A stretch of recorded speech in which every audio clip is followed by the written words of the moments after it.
Awesome. So Ed here, you know the channel because you're here. I'm here with Fight Tips. Shane Faison here, and I wanted to bring him on because I saw him hold pads for Gabriel Varga.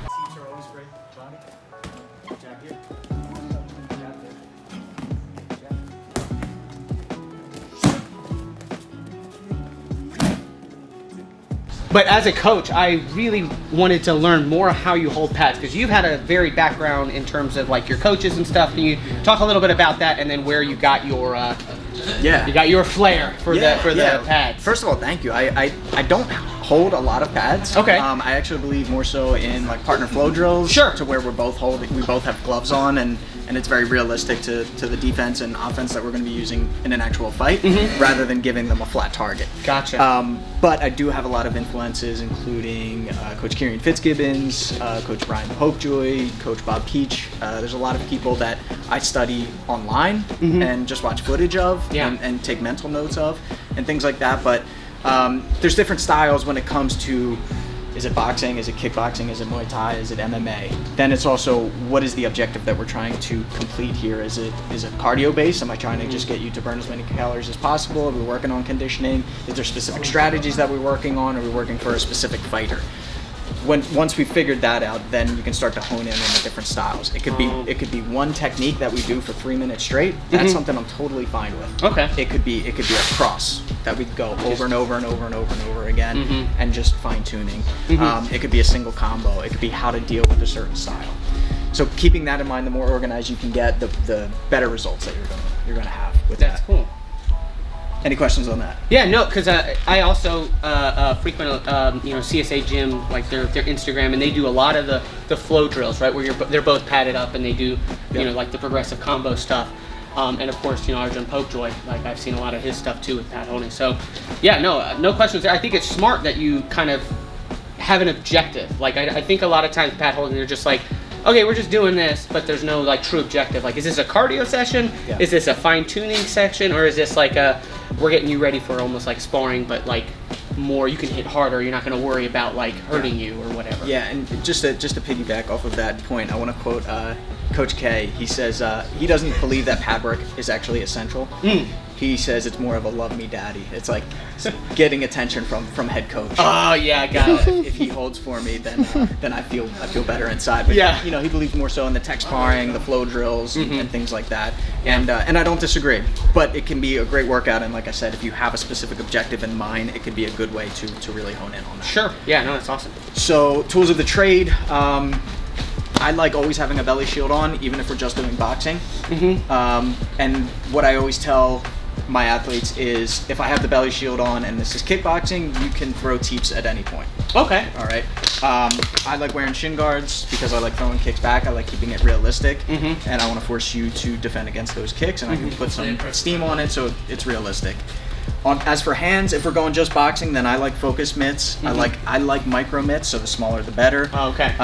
You have air mitts with the air pocket in them and a nice grip on the outside. I recommend trying different styles. If you can go to a store that supplies different things and put them on your hands and see how it feels. As for Thai pads, I like the smaller ones. It could be a single strap, double strap. This doesn't come all the way down to protect the elbow. So both you have to be accurate and the fighter has to be accurate to make sure that they don't kick your elbow. Yeah. I've noticed that Coach Brian Popejoy does one of each. I like that style.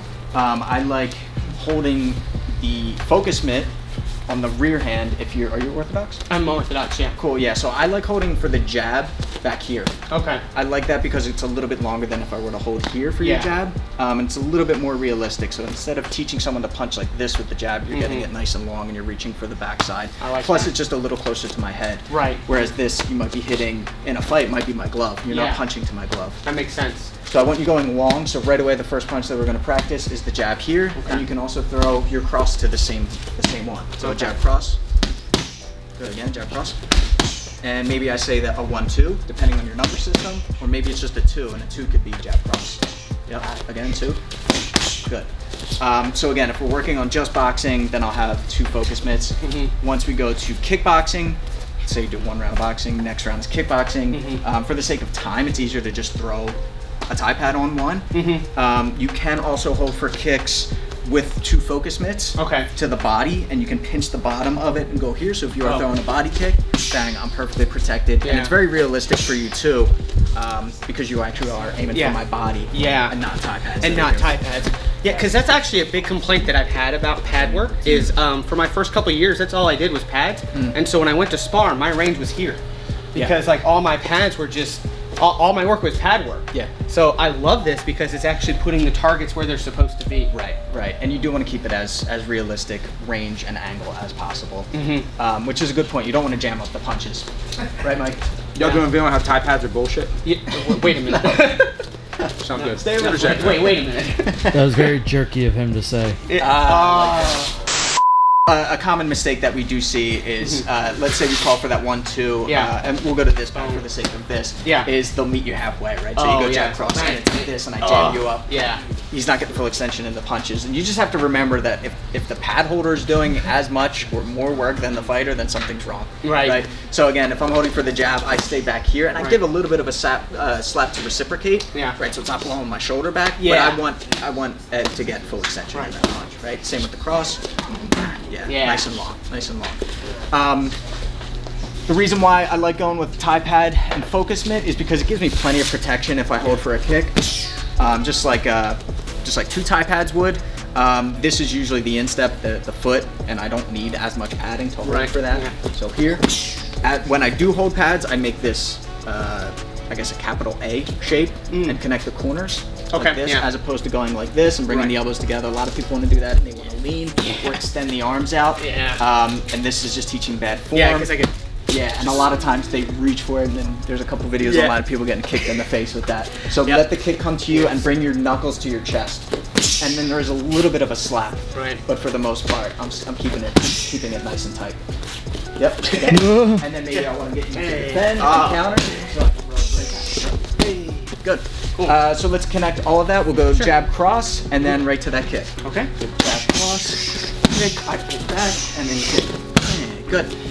Now, last thing that I'll teach here is just forcing movement. So Okay. I think one of the most important moments in training is immediately before and immediately after your combo. Okay. Right? The combo doesn't start when the punch starts. The combo starts when you work on your entry. How are you going to get close enough to land that combo? Right. Right. So if I go, maybe I'll say jab cross, and I'll take a big step back Yeah. because I want you to feint your way in. Got it. Step your way Yeah. in. Yeah. Jab cross. Kick, kick, and then I'm gonna walk towards you. Yeah, exactly. And you can exit out. You can move away. Yeah. Or one thing that I really, or tee me in the body. Sorry, yeah. Yeah, please. Yeah. So that's a good one. So let's do that in full. So jab cross. Yeah. No, that's good. Yeah, so that's just putting that pressure on you, try to keep it realistic. If that does happen, the reason why I did shoot in so quick is because you can oleg or redirect, right? So if you walk towards me, Yeah. I can push on the hand and just cut a nice angle. And I can cool. do that in either direction. So all you're gonna do is just push on my wrist or forearm and push it hard too. So if I'm walking into you, Yeah. I always say if they end up punching themselves in the face, they're fine. They can take a punch, right? Got so it. if their hands are up and they walk in, Yeah. you push it on their face, and that gives you the angle for the kick. That's or stepping out to the other way. Yep.